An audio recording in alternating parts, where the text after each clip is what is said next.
The Passion of our Lord Jesus Christ according to St. Matthew.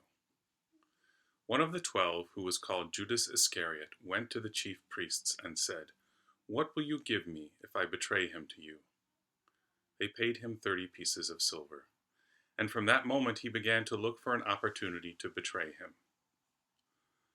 On the first day of unleavened bread, the disciples came to Jesus, saying, "Where do you want us to make the preparations for you to eat the Passover?" He said, "Go into the city to a certain man and say to him, 'The teacher says my time is near. I will keep the Passover at your house with my disciples.'" So the disciples did as Jesus had directed them, and they prepared the Passover meal. When it was evening, he took his place with the 12, and while they were eating, he said, "Truly I tell you, one of you will betray me." And they became greatly distressed, and began to say to him one after the other, "Surely not I, Lord." He answered, "The one who has dipped his hand into the bowl with me will betray me.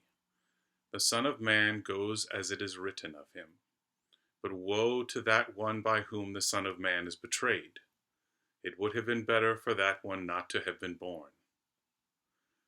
Judas, who betrayed him, said, "Surely not I, Rabbi." Jesus replied, "You have said so."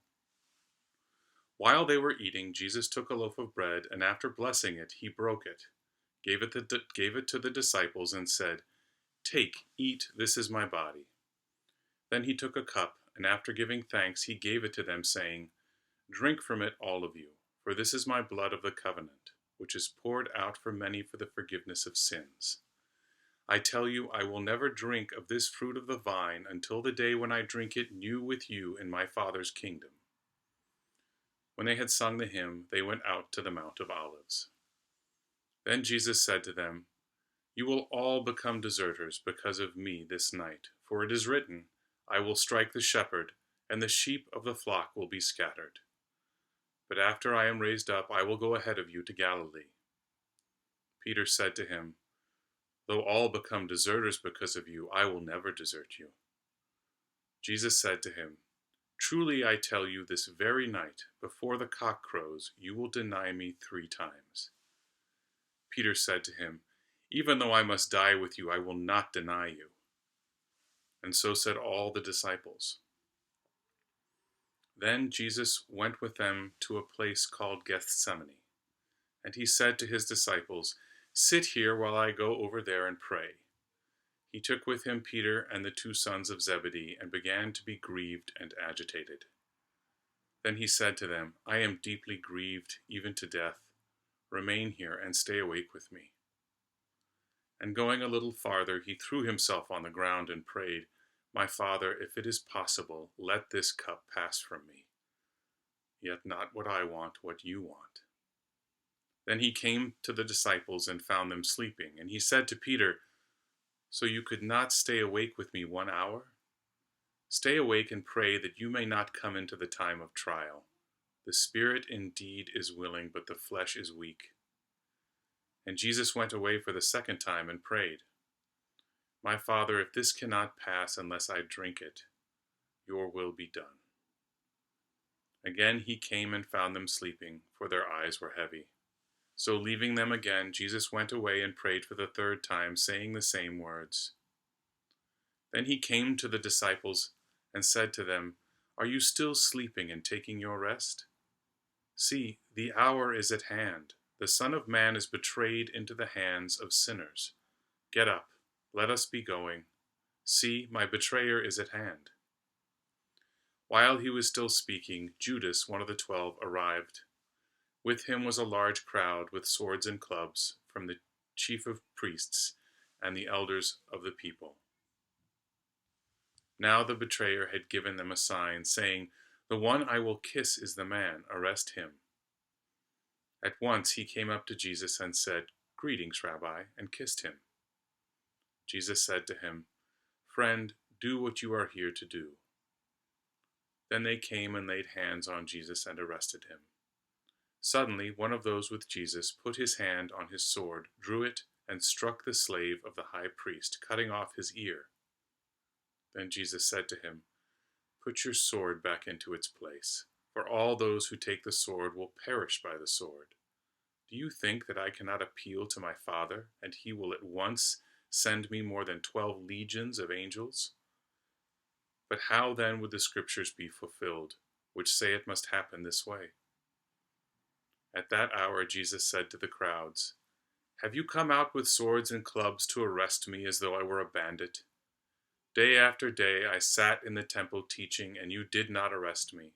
But all this has taken place so that the scriptures of the prophets may be fulfilled." Then all the disciples deserted him and fled. Those who had arrested Jesus took him to Caiaphas the high priest, in whose house the scribes and the elders had gathered. But Peter was following him at a distance, as far as the courtyard of the high priest, and going inside, he sat with the guards, in order to see how this would end. Now the chief priests and the whole council were looking for false testimony against Jesus, so that they might put him to death. But they found none, though many false witnesses came forward. At last 2 came forward and said, "This fellow said, 'I am able to destroy the temple of God and to build it in 3 days.'" The high priest stood up and said, "Have you no answer? What is it that they testify against you?" But Jesus was silent. Then the high priest said to him, "I put you under oath before the living God. Tell us if you are the Messiah, the Son of God."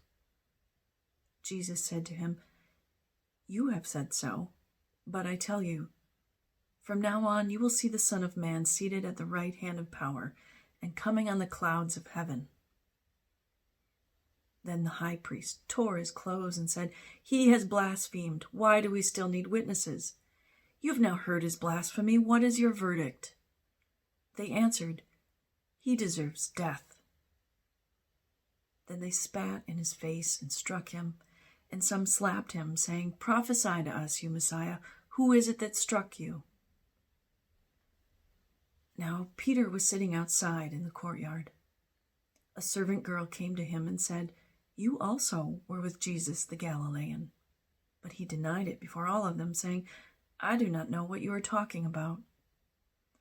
When he went out to the porch, another servant girl saw him, and she said to the bystanders, "This man was with Jesus of Nazareth." Again he denied it with an oath, "I do not know the man." After a little while, the bystanders came up and said to Peter, "Certainly you are also one of them, for your accent betrays you." Then he began to curse, and he swore an oath, "I do not know the man." At that moment the cock crowed. Then Peter remembered what Jesus had said, "Before the cock crows, you will deny me 3 times." And he went out and wept bitterly. When morning came, all the chief priests and the elders of the people conferred together against Jesus in order to bring about his death. They bound him, led him away, and handed him over to Pilate the governor. When Judas, his betrayer, saw that Jesus was condemned, he repented and brought back the 30 pieces of silver to the chief priests and the elders. He said, "I have sinned by betraying innocent blood." But they said, "What is that to us? See to it yourself." Throwing down the pieces of silver in the temple, he departed, and he went and hanged himself. But the chief priests, taking the pieces of silver, said, "It is not lawful to put them in the treasury, since they are blood money." After conferring together, they used them to buy the potter's field as a place to bury foreigners. For this reason, that field has been called the field of blood to this day. Then they fulfilled what had been spoken through the prophet Jeremiah. And they took the 30 pieces of silver, the price of the one on whom a price had been set, on whom some of the people of Israel had set a price, and they gave them for the potter's field, as the Lord commanded me. Now Jesus stood before the governor, and the governor asked him, "Are you the king of the Jews?" Jesus said, "You say so." But when he was accused by the chief priests and elders, he did not answer. Then Pilate said to him, "Do you not hear how many accusations they make against you?" But he gave him no answer, not even to a single charge, so that the governor was greatly amazed. Now at the festival, the governor was accustomed to release a prisoner for the crowd, anyone whom they wanted. At that time, they had a notorious prisoner called Jesus Barabbas. So after they had gathered, Pilate said to them, "Whom do you want me to release for you? Jesus Barabbas, or Jesus who is called the Messiah?" For he realized that it was out of jealousy that they had handed him over. While he was sitting on the judgment seat, his wife sent word to him, "Have nothing to do with that innocent man, for today I have suffered a great deal because of a dream about him." Now the chief priests and the elders persuaded the crowds to ask for Barabbas and to have Jesus killed. The governor again said to them, "Which of the two do you want me to release for you?" And they said, "Barabbas." Pilate said to them, "Then what should I do with Jesus, who is called the Messiah?" All of them said, "Let him be crucified." Then he asked, "Why, what evil has he done?" But they shouted all the more, "Let him be crucified." So when Pilate saw that he could do nothing, but rather that a riot was beginning, he took some water and washed his hands before the crowd, saying, "I am innocent of this man's blood. See to it yourselves." So he released Barabbas for them, and after flogging Jesus, he handed him over to be crucified. Then the soldiers of the governor took Jesus into the governor's headquarters, and they gathered the whole cohort around him. They stripped him and put a scarlet robe on him, and after twisting some thorns into a crown, they put it on his head. They put a reed in his right hand and knelt before him and mocked him, saying, "Hail, King of the Jews!" They spat on him and took the reed and struck him on the head. After mocking Jesus, they stripped him of the robe and put his own clothes on him. Then they led him away to crucify him. As they went out, they came upon a man from Cyrene named Simon. They compelled this man to carry his cross. And when they came to a place called Golgotha, which means place of a skull, they offered Jesus wine to drink mixed with gall. But when he tasted it, he would not drink it. And when they had crucified Jesus, they divided his clothes among themselves by casting lots. Then they sat down there and kept watch over him. Over his head, they put the charge against him, which read, "This is Jesus, the King of the Jews." Then 2 bandits were crucified with him, one on his right and one on his left.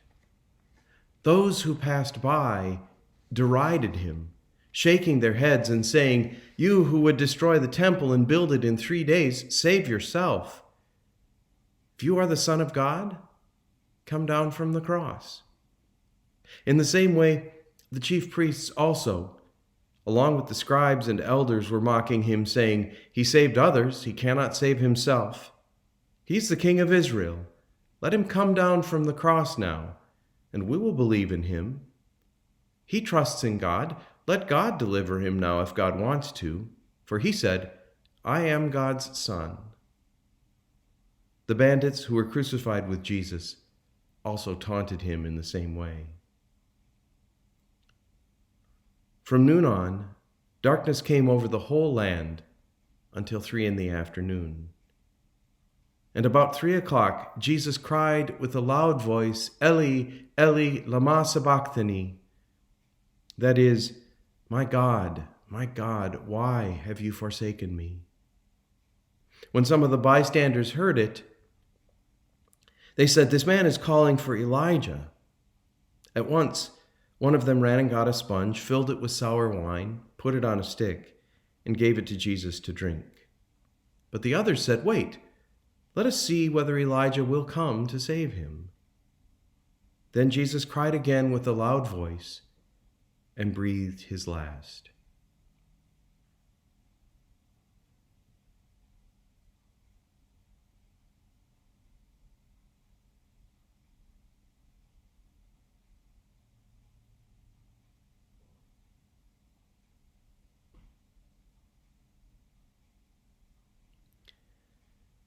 At that moment, the curtain of the temple was torn in two, from top to bottom. The earth shook, and the rocks were split. The tombs also were opened, and many bodies of the saints who had fallen asleep were raised. After Jesus' resurrection, they came out of the tombs and entered the holy city and appeared to many. Now, when the centurion and those with him who were keeping watch over Jesus saw the earthquake and what took place, they were terrified and said, "Truly, this man was God's Son." Many women were also there, looking on from a distance. They had followed Jesus from Galilee and had provided for him. Among them were Mary Magdalene, and Mary the mother of James and Joseph, and the mother of the sons of Zebedee. When it was evening, there came a rich man from Arimathea named Joseph, who was also a disciple of Jesus. He went to Pilate and asked for the body of Jesus. Then Pilate ordered it to be given to him. So Joseph took the body and wrapped it in a clean linen cloth and laid it in his own new tomb, which he had hewn in the rock. He then rolled a great stone to the door of the tomb and went away. Mary Magdalene and the other Mary were there, sitting opposite the tomb. The next day, that is, after the day of preparation, the chief priests and the Pharisees gathered before Pilate and said, "Sir, we remember what that impostor said while he was still alive. After 3 days, I will rise again. Therefore, command the tomb to be made secure until the 3rd day. Otherwise, his disciples may go and steal him away and tell the people he has been raised from the dead, and the last deception would be worse than the first." Pilate said to them, "You have a guard of soldiers. Go, make it as secure as you can." So they went with a guard and made the tomb secure by sealing the stone. The Gospel of the Lord.